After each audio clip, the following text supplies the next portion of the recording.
India's Interior Minister has confirmed the government is revoking the special autonomous status of India-controlled Kashmir. The ruling Hindu Nationalist Party says it will scrap Article 370, which allowed the state of Jammu and Kashmir to make its own laws. The announcement comes after authorities suspended phone and internet access there and placed popular state leaders under house arrest. The disputed region is also claimed by Pakistan. The Indian government has also restricted public movement and closed schools in the main city of Srinagar. This comes a week after the federal government sent 10,000 additional troops to the majority Muslim region, citing a terrorist threat. Well, panic has gripped many local residents, some of whom fear a dramatic escalation of violence between rebels and federal forces.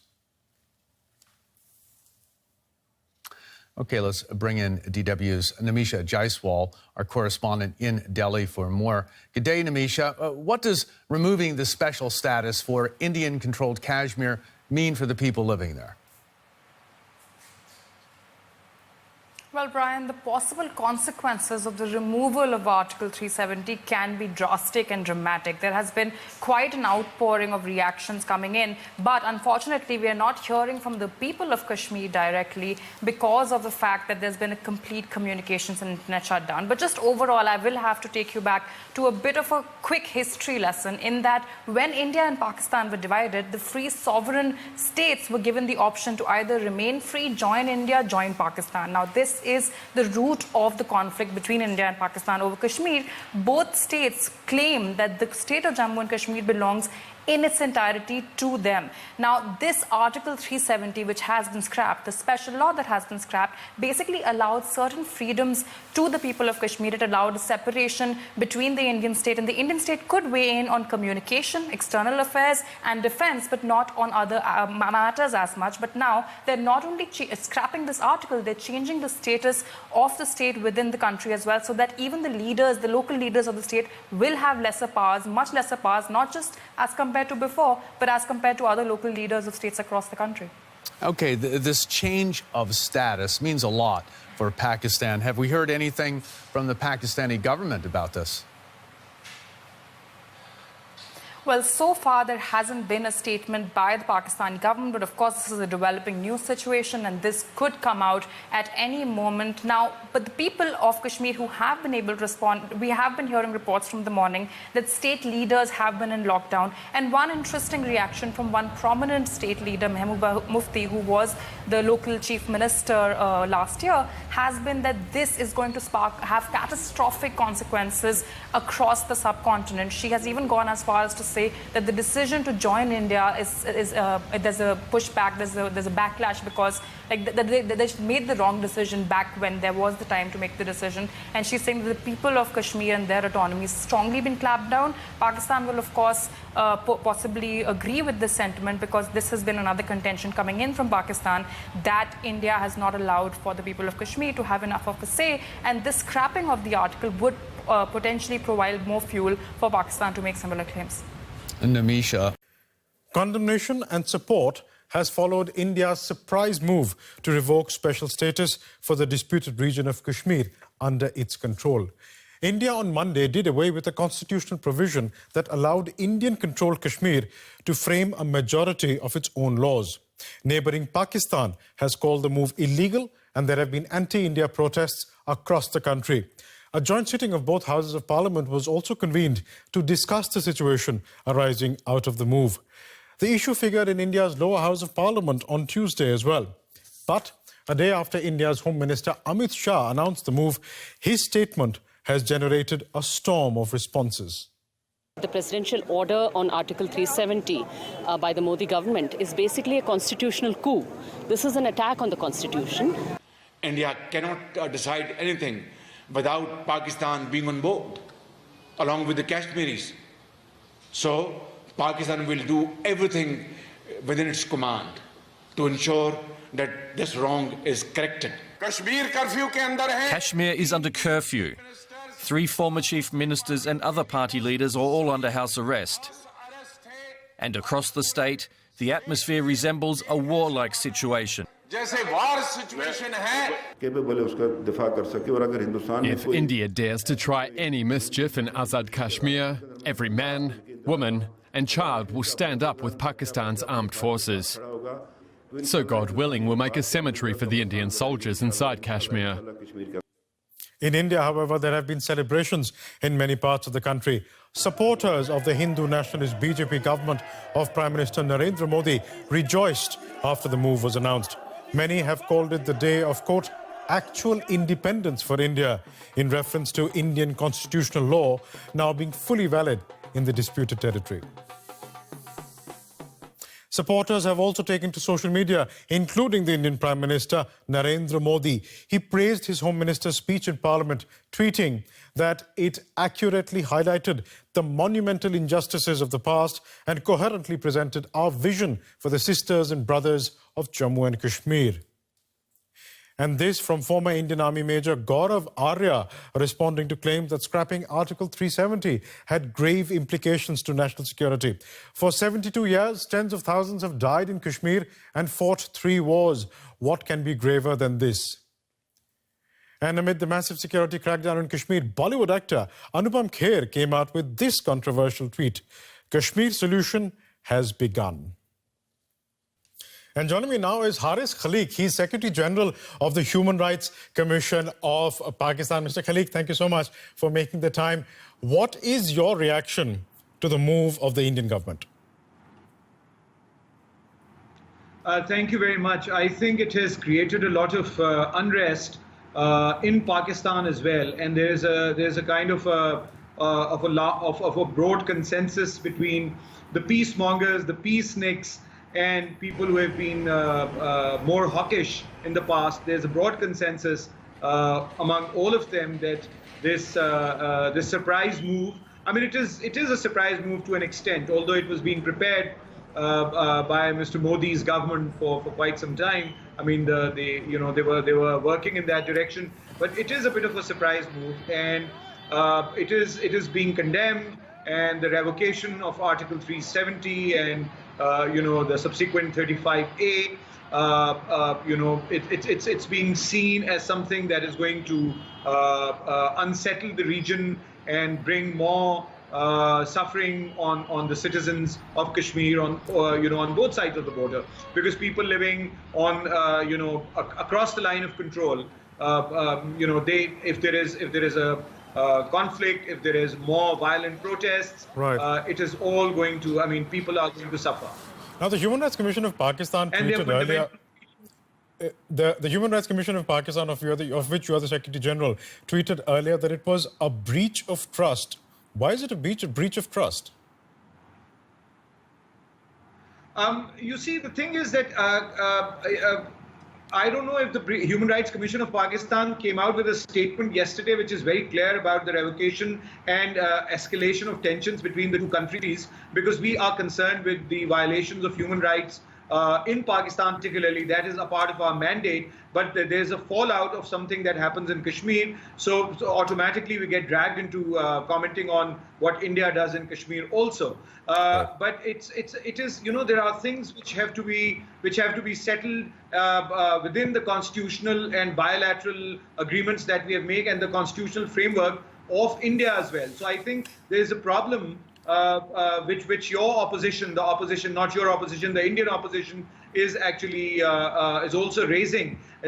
These steps are against the Indian constitution and the instrument of accession that the Maharaja had signed with Delhi. So I think there is a breach of trust of Kashmiri citizens, and right, you can see when Mehbooba Mufti, for instance, saying that it was a wrong decision on their part to keep canvassing in Kashmir for continuing to stay with Delhi and work with India. So I think that's quite reflective of how Kashmiris think across different party divides. Now, you've written about the situation in Kashmir quite a bit. You are a poet and you have connections to the region. Do you think in this revised atmosphere that exists as a result of the revocation of Article 370, there can at all be peace between India and Pakistan, or for that matter, some element of calm in Kashmir? You see, it is not just a disputed territory. I mean, it is about people. I mean, any solution that we need to seek, both India and Pakistan, has to be people-centered. And unfortunately, if India continues to see it as a territory, or Pakistan sees it as a territory that it has claims on, I think that is not going to resolve the situation. Kashmiris have to play a central role. They have to be put in the center of any solution that these two countries seek. So it is not just a disputed territory, but also people should actually be, as I said, should be consulted. It is about Kashmiris first. And as far as there is a danger of escalation of tensions, and that resulting, because there has been a heavy shelling across the line of control that we have observed over the past few days.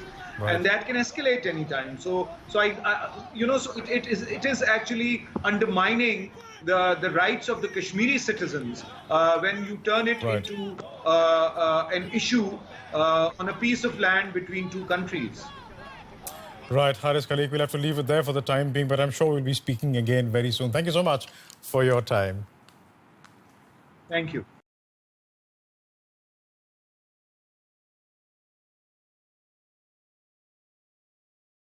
मेरी अक्टूबर 24 2014 में election से पहले राम माधव से मुलाकात हुई थी।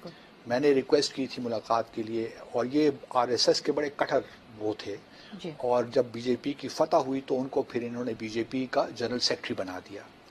तो मैं इनके पास मिलने गया, और ये बड़ी ज़बरदस्त मुलाकात थी। तकरीबन हम 1 घंटा बैठे रहे उनके ऑफिस में, और उन्होंने जो मुझे बातें कही, कुछ बातें तो मैं शेयर नहीं कर सकता, लेकिन जो मैसेज वहाँ से मुझे उस वक्त मिला वो यही था कि हाई कमिश्नर साहब, पाकिस्तान आप अपना वक्त ज़ाय कर रहे हैं। ये जो मामला है, ये आप समझ रहे हैं कि हुर्रियत खेलते रहेंगे। ये मामले को आप ख़त्म समझिए। ये सिर्फ अब वक्त की बात है कि ये जो 370 है ये भी हटेगा और 35A भी जाएगा, और आप ये सिर्फ फिक्र करें कि हम आपसे पीओके भी ले लें कहीं। अच्छा, तो ये थ्रेट था। मुझे उन्होंने थ्रेट इस तरह किया। तो आप लोग किस दुनिया में रह रहे हैं? अगर आपको चाहते हैं कि अपनी डेवलपमेंट आप चाहते हैं, प्रोग्रेस चाहते हैं, तो आप इन चीज़ों कश्मीर को भूल जाइए। तो सर आप देखिए कि उन 5 सालों के बाद सूरत हाल इसी तरह ही आ रही है ना। तो अब जो उस वक्त, और अभी मैं यही कहना चाह रहा हूँ कि 15 अगस्त को जब ये अनाउंस कर दें, हो सकता है, मैं ये नहीं कहता कि होने जा रहा है, क्योंकि मुख्तलिफ सिनेरियोज मैंने आपको दिए ना। फिर जब ट्रंप के पास वो जाएं, प्राइम मिनिस्टर मोदी, 24-26 अगस्त को जब मुलाकात हो, तो वो कहें कि जी मैंने तो आपको मीडिएशन का कहा था, जम्मू और कश्मीर तो हमारा हिस्सा बन गया, अब जो आज़ाद जम्मू और कश्मीर है उस पर मीडिएशन करवाइए हमारी, क्योंकि वो हिस्सा पाकिस्तान के पास है और हम चाहते हैं कि ये मामला हो जाए। तो ये भी हो सकता है कि प्रेसिडेंट ट्रंप को तो चूंकि इतनी डिटेल्स का पता नहीं है यहाँ पे हालात का, तो ये मुमकिन है कि ये एक सिनेरियो हमारे खिलाफ जा रहा है। Now, the government in India has scrapped the special status awarded to Kashmir. Article 370 of the Indian Constitution allowed the region to make its own laws and curbed non-residents for buying property. The Indian Home Minister believes the move will integrate India's only Muslim-majority region with the rest of the country. Now, telecommunication services in the state have been blocked, political leaders have been placed under house arrest, and thousands of Indian troops have been deployed to the area. For more on this story, we can bring in our international affairs commentator, Douglas Herbert. Doug, why is this happening now? Well, a big reason, a big part of this is that the Hindu nationalist Prime Minister of India, Narendra Modi, has weaponized and escalated an issue that many perhaps believe could not be any more weaponized than it's already been. Look, it's true that Kashmir has been one of the world's, if not the world's, most volatile geopolitical flashpoints for the past 7 decades since India's independence. It has been fought over. 2 out of the 3 wars between India and Pakistan were fought over Kashmir. And it has also been the focal point of a separatist insurgency since 1989 for the past 3 decades. But let's go back to recent months. Last February, you had a suicide bombing attack against a convoy of trucks carrying Indian paramilitary forces. At the time, you might remember, Narendra Modi was campaigning for his Bharatiya Janata Party, the BJP, basically, and he was campaigning on a pledge, basically, to revoke the special autonomy, the special status that Kashmir has enjoyed essentially since the early 50s. I think it's 1954. And he made it also very clear that Pakistan, he said this in the wake of that suicide bombing, he said Pakistan is going to pay a very heavy price. His rhetoric has been extremely belligerent. Who has he been appealing to? He's been appealing to the Hindu majority vote. He got a very resounding majority in parliament after this election. He was reelected. Appealing to a Hindu majority in a way that has really stoked all of the worst fears of a lot of the residents of the Kashmir region. There are no angels on either side of this conflict. There's a lot of blame to apportion on all sides. But the fact of the matter is what we're talking about today is the revocation of this special status. It's Article 370. Within that is embedded something called Article 35A. Not to get too detailed, but what does that do? It basically, it's called a permanent residency law, and it exempted outsiders, non-Kashmiris, mainly Hindus, the fear being, to come in and settle on land, to buy property, and essentially to change the demographics. That's what the critics now accuse Modi's agenda of being. He's not saying it explicitly, but change the demographics of the region in a way that will favor Hindus and basically change a region which is India's only majority Muslim state. So what can we expect to see now? What we can expect to see now is a lot more tension where that came from. First of all, the revocation of Article 370, as it's being done right now, it's by presidential order. It's supposed to be put before a constituent assembly of the state. The problem is India has not had a constituent assembly since 1957, has not existed. So there's going to be a lot of legal squabbling over whether or not it's enough to have a presidential order. Will this have to come before the state lawmakers within Kashmir state itself, which they say obviously they should have a say in this, in something that affects them so directly?